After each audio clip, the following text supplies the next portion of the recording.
Johnny Dollar. Lucian Peterson here. Luke, how are you? Just fine, Johnny. How are you? Still out there at dear old Seattle Wash? Yep. And still holding down a job with Western Maritime and Life? Sure am. Or let's say I'm trying to, but at the rate we've been putting off on claims lately on some of my own clients, well, the Home Office doesn't like me too well. Something phony about some of those claims, maybe? No, but they've all been big ones. $500,000 here, $250,000 there, $600,000 just last week. No wonder the company doesn't like it. So right now, I don't want to have to pay off on Mrs. Myra Brittingham. That is, if I can help it. Well, I don't know Myra Brittingham or anything about her, but if you've insured her and she is now dead... That's just the point, Johnny. She isn't. Hmm? Not yet. Oh? But maybe somebody would like to see her that way? I don't know, but I think so. Maybe this hunch of mine is all wrong, Johnny. And I'll just first admit it, that this feeling, this worry of mine is nothing more than a hunch. If I were to tell the police about it, they'd probably laugh in my face. Well, I don't know, Luke. I've had some pretty wild hunches work out for me more than once. I know. That's why I called you. And I hope you can fly out here and, well, see what you think. See if you think he's liable to try it. He? Yes. Who? Her husband, Mark. Oh. Yeah. Well? Sure. The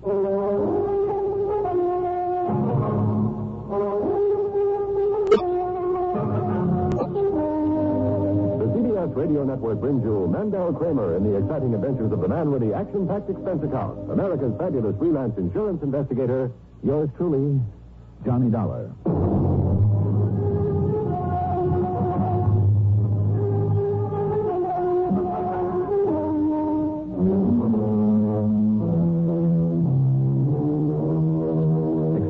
Submitted by Special Investigator Johnny Dollar to the Western Maritime and Life Insurance Company, Seattle, Washington office. Following is an account of expenses incurred during my investigation of the Chuckanut matter.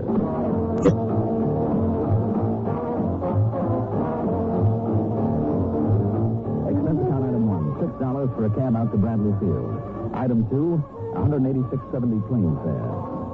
It was after 11 p.m. by the time we sat down at Seattle-Tacoma International, so item 3 is $5 1/4 for a cab into the Benjamin Franklin, where I proceeded to get me a good night's sleep. Then, after a hearty breakfast the next morning, I dropped in on Lucian Peterson. Now, Johnny, you're staying at the Ben Franklin? That's right. And that's where I'll have them deliver a rental car for you. You can repack your bags, toss them in, be on your way. Oh? To where, Luke? A little town of Chuckanut. Where is that? Well, you know where Bellingham is. Yeah, it's about 85 miles north of here. And Chuckanut's 5, 6, 7 miles this side of Bellingham. Oh. And that's where Mr. and Mrs. Brittingham live, hmm? Well, just this side of it, off Chuckanut Drive, is Paliup Lane. A narrow, badly paved road that'll take you up into the mountains. Be real careful of that road, Johnny. And if it's wet when you get there, be doubly, triply careful. Why do you say that, Luke? That dinky little road has more twists and kinks and switchbacks than you ever saw in your life. Miss one of the turns, and you'll end up either flying off into space or smashing into the face of a cliff. Well, I remember that. But tell me, what's going on between the Brittinghams? Well, to begin with, they're both heavily insured. As a matter of fact, $500,000 worth apiece. Wow. Yes, and they're insured in each other's favor. I see. Mark Brittingham is about 35, Johnny, and all his life he's been nothing but a playboy and a sportsman. Mm-hmm. Living first on the money his father gave him, and now on the insurance left him by his last wife. Oh, then Myra's number 2. Myra's number 4. Oh. And, Johnny, I'm as sure as I am that I'm sitting here that the only reason Mark married her is because she had one of those incurable diseases, only a few months to live type of thing. I see. Yes. Then modern medical science, not long ago, suddenly, unexpectedly, found a complete cure for it. Mm-hmm. Tell me, Luke, did his former wife die of some incurable disease? Well, that's what the police and company investigator and the court decided. Johnny, I've always suspected that he somehow helped the old biddy on her way. Now you think he wants to do the same for Myra, so he can collect on her insurance? I do. Do you have any concrete evidence, Luke? Well, it's no secret that Mark and Myra haven't been getting along lately. Things have been pretty tense between them. Why? Well, Myra's 5 or 6 years older than he is. Still a very attractive woman, Johnny, believe me. But she's older than he is. Mm-hmm. Also, that woman has more expensive taste than anyone I've ever known. In other words, instead of dying off like he thought she would and leaving him a lot of money, all she does is spend it for him. I see. So instead of having plenty of dough for the racetracks and nightclubs and parties and so on, she's having to reap any sales. And the only way you can ever get together a sizable hunk again is by having her dead. Well, you think he'd go so far as to kill her? If he can get away with it, yes. Because evidence to the contrary notwithstanding, Johnny, I still think that's what happened to the last one. Well, if he should, I mean, he'd never collect the insurance. If we could prove it. Well, yes. Well, what am I supposed to do, Luke? Go up there and scare him out of it? Why not? That's a new one. I know. As I told you on the phone, this is really all just a hunch on my part. But I think it has a pretty solid basis. Look, suppose you go up there, just on the pretense you're interested in buying that property. Oh, is it for sale? Well, he wants to sell it to raise some of that green stuff he loves so much, and that he's rapidly running out of. Well, just to spend a couple of hours talking about their house and property. Now, listen, Johnny, and then just let it slip out who and what you really are. Huh? Sure. That doesn't convince him he's under suspicion, make him change his mind about trying anything, I'll eat my hat. Will you do it? Okay, Luke. As long as you're paying the bill. Good. But I still don't think that you have any real... Well, we'll see.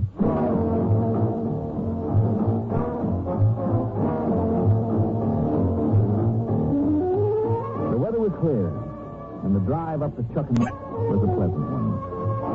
But that little side road, leading up to and around the edge of a mountain toward the Brittingham place, was anything but.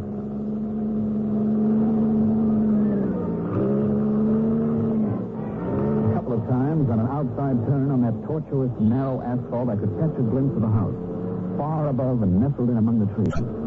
But most of the time I was too busy watching the road, until suddenly, as I rounded a particularly sharp, tight outside turn, whoop! Hey, watch it there! Directly in front of me was a police car. In front of that, smashed head-on into the face of a cliff, was one of the new compacts, the whole front end of it bashed in. Well, now, mister, who might you be? How are you, Lieutenant? Only it's Sergeant, Police Sergeant Bill Foreman. Oh, Sergeant. Well? My name's Johnny Dollar. What? Insurance investigator? That's right. Well, I'll say this. It sure beats me how you found out so quickly. Found out about what? That skiff in there in that car that smashed up. Skiff? Who, Sergeant?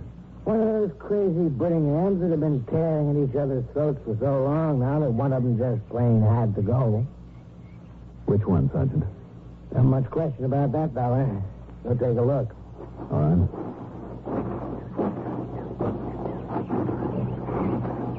Yeah, Dollar, that's Mr. Mark Brittingham. What's left of him?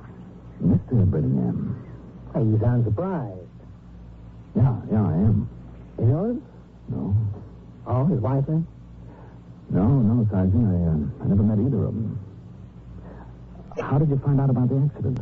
I got a call from his wife, Myra. Said Mark's been away for a while. He wouldn't be back until sometime early in the week, so she was all alone. Yeah? Said she was sitting up there on the porch. You notice the porch sticks out the side of their house up there, don't you? No, it's so far away, and I was so busy driving. Go on. Well, when you walk back to your car, there on that outside curve, maybe you can see it. Anyhow, she caught glimpses of a car coming up the road. Whose it was, she didn't know. And, well, her being alone, she didn't want any prowlers around, so would I come take a look? So? Well, I told her I was busy. Maybe it was just a special delivery or something, but then she hollered, "Oh, my goodness, it sounds like there's been an explosion down there on the road." So I came on up here. She didn't recognize the car?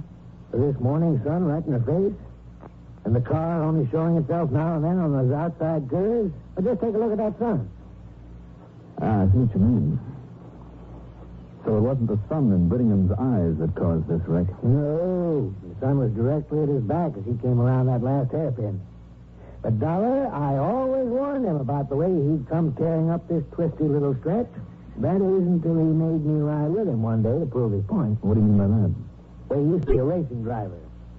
Sure, he had me hanging on for dear life a couple of times. And I'll tell you this, Dollar, he could really handle that wheel. Anything made him crack up this way, wasn't himself. Must have been something gone wrong with his car. Well, if that's so, it's going to be pretty hard to prove, Sergeant. Considering the way it's smashed up. Don't be too sure about that. You ever hear Mr. Hartford Homer Ransom, the sudden death detective, they call him? Hartford? Oh, yes. Yes, sir. Greatest reconstructor of traffic accidents ever lived. So I understand. Yeah. Well, he lives just the other side of town. You give him maybe an hour or so with this wreck, and he'll tell you just exactly how it happened and why. Just as though he'd been standing right here watching it. Well, then maybe you... Talk about Sherlock Holmes. Oh, Why, Mr. Ransom can look at a set of tire tracks or even a couple of pieces off an accident, and he'll reconstruct the whole thing. Just like that. Right there, you say it's uncanny. Well, Sergeant, you better get him up here to look at this. I'll do that. Also, I think you better have your coroner look at Mr. Brittingham's body. And, Yeah? Well, what is it, Dollar?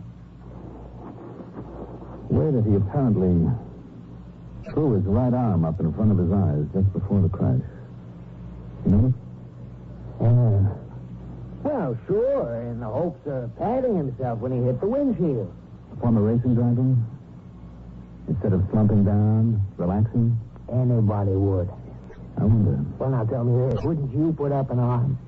I mean, seeing that wall of rock coming straight at you? I don't know.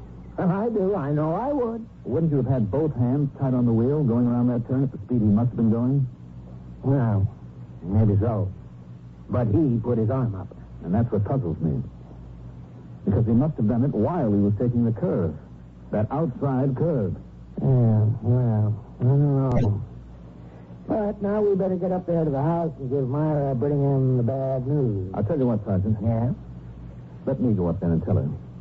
Meantime, you get this man Ransom on the job and have a medico do an examination of the body. And I mean a thorough... Now, wait a minute. You think maybe this wasn't just an accident, Dollar? I didn't say that. But that's what you meant, isn't it? Let's wait and see.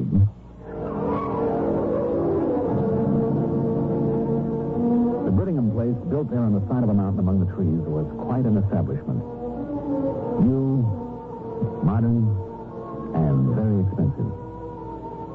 As for Mrs. Brittingham, Myra, well, Lucian had said she was about 40. She didn't look it. She was 5'3" or 4", brunette, with an almost olive complexion, very dark eyes, and the kind of natural beauty that you seldom see, and a figure to go with it. I introduced myself and made no bones about my connection with the insurance company. Before I could tell her why I was there, she led me out on a little porch where, looking out against the sun, I could see occasional spots on the road I'd just driven up. And then, calmly and with a self-control that I hadn't expected. Was it marked, Mr. Dollar? I'm afraid so. You scared of me. Yes. Well, I knew it would happen sometime. I warned him over and over about the way he drove so madly up and down that crooked little road, in spite of the fact he'd driven expensive racing cars when he was younger. I knew he'd kill himself sooner or later, and now he has. I'm sorry, Mrs. Brittingham. Are you? I'm not. What did you say? It rather settles things, doesn't it? Does it? We hadn't been getting along, Mark and I, for quite some time. And I know it was partly my fault. Why do you say that? Because of money, Mr. Dollar. You see, I married him for his money because I thought that for the rest of my life he'd be able to give me all the things I'd always wanted. Yes. Oh, it was all great fun with him while he still had it. The big parties night after night, the racetracks all over the country, theaters, nightclubs. I even put up with his silly hunting and fishing up here. But when money began to run out and we had to sell the big home in Bellingham and the cars and get rid of the servants and settle down in this little place, I've hated this place, Mr. Dollar. And I hated him. We fought like spoiled, hysterical children. But you see, when he knew the money was getting low, well, if he hadn't his gumption, he'd got himself a job of some kind. For once, he'd have had to work for a living. But instead, he only got moody and drank a lot, acted very strangely. Began looking at me in a peculiar, frightening kind of a way. Oh? And then, because of something he said one night, I began to fear him, what he might do. Go on, Mrs. Brittingham. Oh, I know, Mr. Dollar, he was upset that night because we'd had another argument, a terrible argument. And he'd had too much to drink. He started laughing to himself, quietly chuckling to himself. And then he tried to say it lightly, as though he might be joking, but he said... Yes? He said, wouldn't it be nice for him if I should die, like his wife before me had? Then he could get a little fun out of life again, on my insurance money. It frightened me, Mr. Dollar, terribly. I can't say I blame you. Memory's long trips and leaving me alone like this. Trips to where, do you know? No. Oh, I've wondered if he hasn't been out looking for someone to take my place. Or just planning some way to, Well, it's all over now. Well, I'd lie to you if I said I was sorry. You know, of course, that you stand to collect some $500,000 of insurance. Yes, I know. And I use it to get as far away from here as I can. Can you blame me?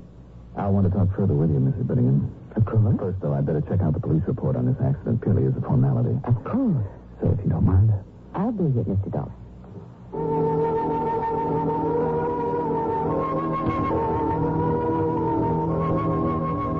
Why paint herself so black to me?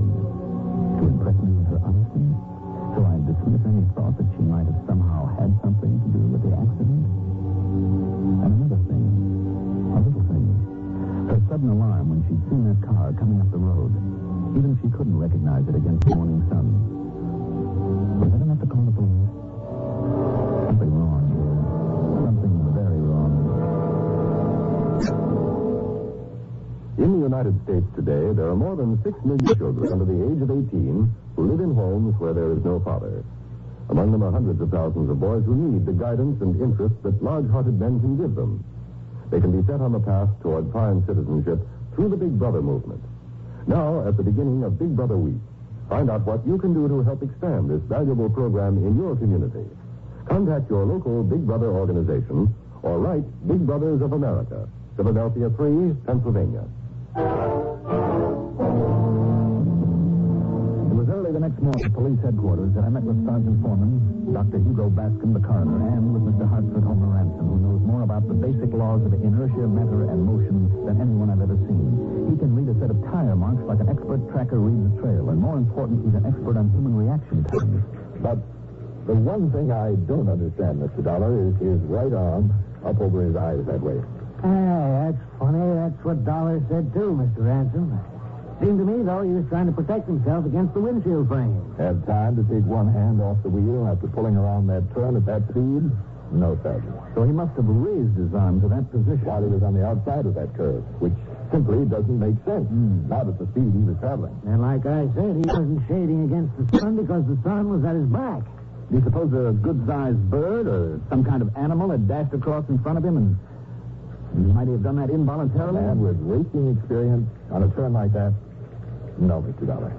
It would have to have been something like... Like what, Mr. Ransom? I don't know. I don't know.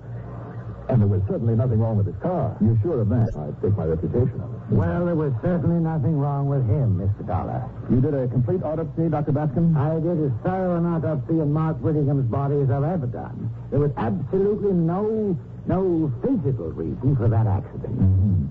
You checked for alcohol in his bloodstream? I checked everything. And what's more, incidentally, I know that Mark's general condition was perfect. I myself gave him a complete physical less than 2 weeks ago. So if you're thinking about a temporary blackout or something like that, well, there's no reason for it. Well, I wasn't, Doctor, but can you be absolutely certain that that isn't a possibility? In my job, Dollar, and I mean as coroner, I would have to find actual evidence of such a thing before I could put it on record. No, there's only one conclusion that we can reach here. Suicide, Dr. Bascom? Suicide, Mr. Ransom. Well, I'm sorry, but I can't agree with you. No, you can't, eh? Why not? For one thing, the tire tracks. Had he crashed into that rock wall deliberately, the tracks would have gone straight to it. As it was, they were quite erratic for the last 81 feet. I'm putting it down as suicide. Also, that position of his arm, as though he brought it up to shield his vision against the sun. And the sun being at his back. That doesn't make sense, as you know it. I say it was suicide, and that's the way that I am... Wait a minute. Maybe it was the sun. That's impossible, Dollar. Of course it is. Ridiculous. Is it? Ridiculous. Dr. Bascom, before you file your report, I'd like time to play a little hunch. A hunch? Yes, maybe it's a pretty wild one, but there's one thing that could possibly have made him take his hand off the wheel on that curve and made him raise up his arm that way. Are you still harping on that, young man? I'm still harping on that because if this hunch of mine is right. Mark Brittingham was murdered. Murdered? Sergeant. Yes, sir. I want you to drive up to the house and bring Myra Brittingham down here. Yeah, well, but why? Any excuse you can think of to look over these gentlemen's reports or something, but make it good because she's smart. Then when I call you on the phone... Where'll you be? When I call you, drive her on back to the house. And listen, when you get to that curve, take it slowly. Just crawl around it and with one foot on the brake. Well, now, look. Unless you want to end up the way Mark Brittingham did.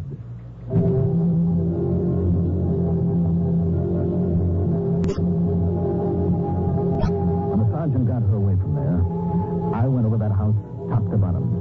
Sure, there were mirrors on the bedroom walls, big clumsy ones, a couple of hand mirrors, too, on her dressing table. But the kind I was looking for was the in among her husband's fishing and hunting equipment. I found the survival kit, all right, and in it were the usual, the water-purifying pills, some iodine, salves, bandages, a couple of cans of sea rations. But the little mirror was missing. I mean the kind that's used for signaling. A small, clear, oblong mirror with a hole in the center. By facing the sun and peering through that hole, you can aim it. You can focus the full rays of the sun on anything up to a mile away. And then I found it, tucked between the pages of a book on a table out on the porch, where she practiced with it and then used it as a murder weapon. I called Sergeant Foreman and told him to drive on up the hill, but slowly. And then as he poked his car around that crucial curve, as I aimed the mirror to reflect the blinding rays of the sun full into his windshield, well, fortunately, he was able to stop before losing control. He waited there until I got down to meet them. Then... No, she hasn't said a word, Dollar, since I jammed on the brakes and raised up my arm to cut off that glare you shot down here. I see. Well, ma'am? How did you know? How did you know that's the way I killed him? I didn't. It was purely a hunch, I guess, but it looks like it paid off. Doesn't it?